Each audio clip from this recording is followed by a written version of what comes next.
Good morning, Dr. Parker. Thank you for taking the time to be with us today. As you know, we're celebrating 50 years of existence of this facility of the Corpus Christi Research and Extension Center. And I know that we all know that you spent a majority of your career here in Corpus Christi and supporting South Texas agriculture as a extension entomologist. Tell us a little bit about yourself and tell us when you came to Corpus Christi and how you started working as an extension entomologist. Well, I came there in 1978, so I think I was there for 35 or 36 years, which was a very enjoyable career, working with a lot of people down there, working with county extension agents in about 14 counties or more, and row crop producers and agriculture consultants, experiment station extension personnel, and then even colleagues in other states, which was helpful for my work there even.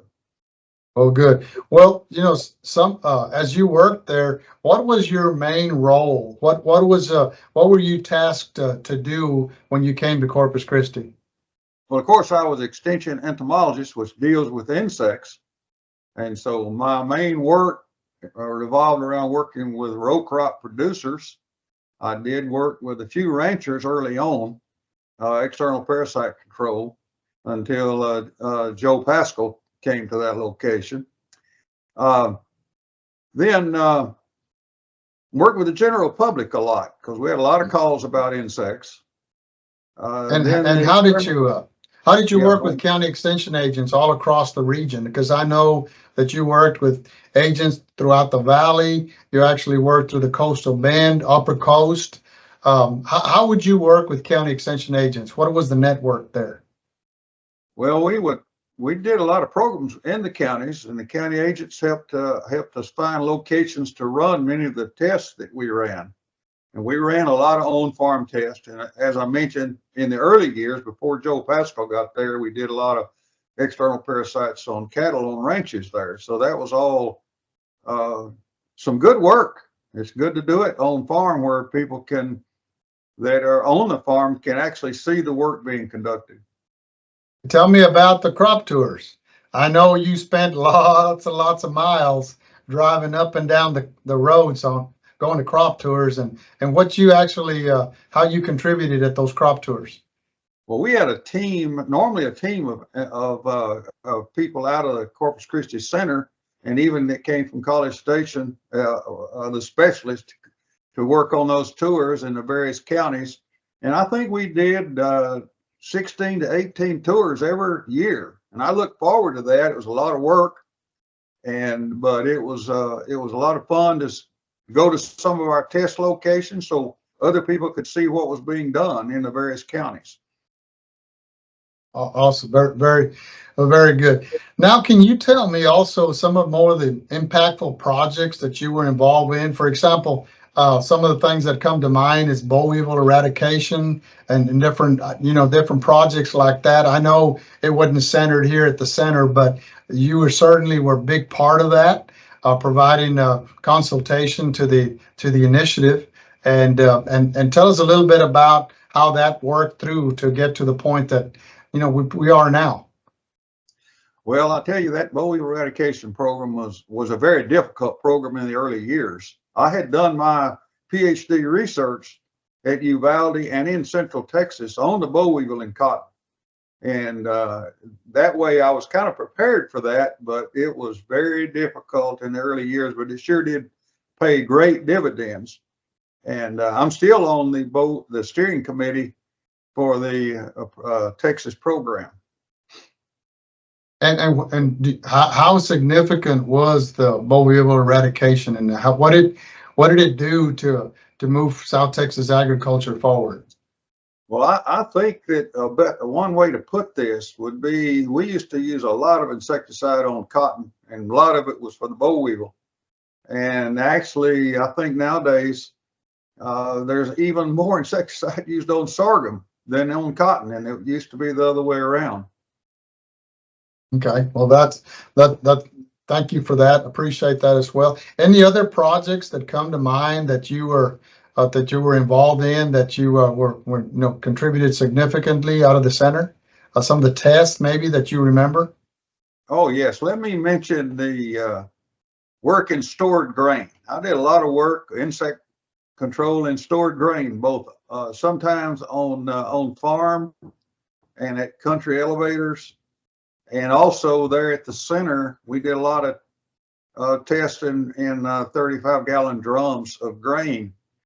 And we determined the best rates of protectants for insect control in that stored grain. Okay. I'll go ahead and mention the Sure. on-farm test that we did to determine the most cost-effective ways to use to control the insects. And as a result of that, we refined the thresholds in our guides. Those four, the on-farm test, the refinement of thresholds, the boll weevil eradication program, and the best rates of grain protectants for insect management, I think were some of the major accomplishments. Awesome as well. Last thing I wanted to visit with you, Dr. Parker, is what are the relationships that you built in the area mean to you, and also the teamwork that was out of this center? You were part of a long-standing specialist group here. Yourself, Dr. Bremer, different people like that were here over the years. What did that relationships mean to you, and the teamwork, the team approach that y'all were involved in to help producers in the area? I think that's one good thing about the center concept.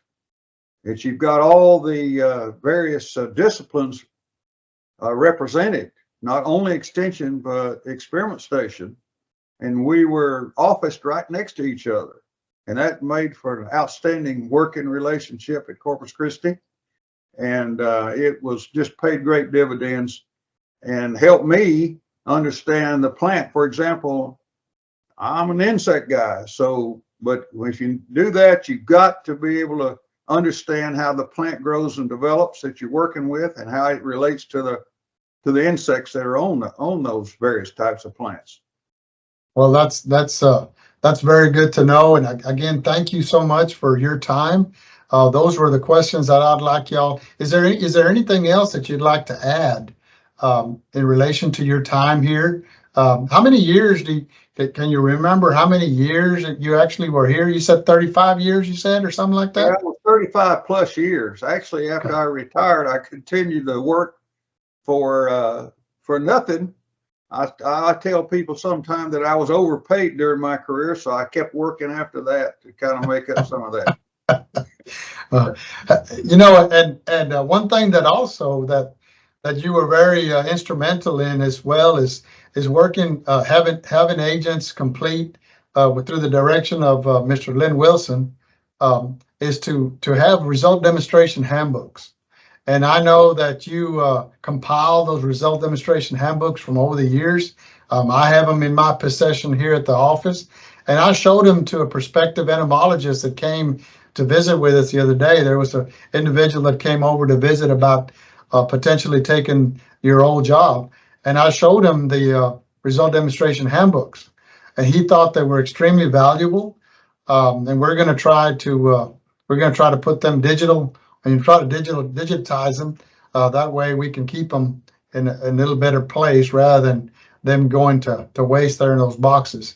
But tell me a little bit of result demonstration handbooks and how important those were to producers at the time. Well, one thing I want to mention first are the books that I put together of the entomology work. And I think you should still have that there digitally some way. I think it's there somewhere. That was all my individual work. But in addition to that, like you mentioned, the demonstration handbooks that county agents put together. When I first got there, I went to every county and asked them for their work that they'd done. That way I could see the families that the agents had worked with in the counties, which was a great benefit. And I think any new people coming in it'd be to their benefit to look back over the years and see the family names people that were worked with. Again, thank you, Dr. Parker. Appreciate you very much. Okay, thank